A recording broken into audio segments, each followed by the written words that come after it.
दोस्तों, आपकी तरह पहले मुझे भी इस बात का विश्वास नहीं हो रहा था, लेकिन ईरान के टीवी एंकर ने रोते हुए इस बात का इजहार किया कि ईरान के आयतुल्लाह ख़ामेनी इस दुनिया में अब नहीं रहे। चले वीडियो को देखें और ज़्यादा से ज़्यादा शेयर करें। अल्लाहु अकबर।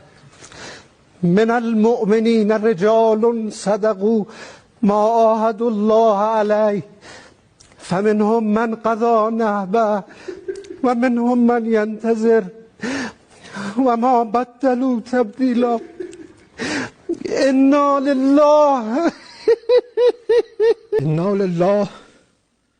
व इन्ना इलैहि राजिऊन। ملت بزرگ ایران، روح بلند پیشوای ملت بزرگ ایران و پیشقراول امت اسلامی حضرت امام خامنه ای با نوشیدن شهد گوارای شهادت आप सब आयतुल्लाह ख़ामेनी के लिए दुआ करना कि अल्लाह ताला उनको जन्नत में आला से आला मकाम अता फ़रमाएँ। आमीन।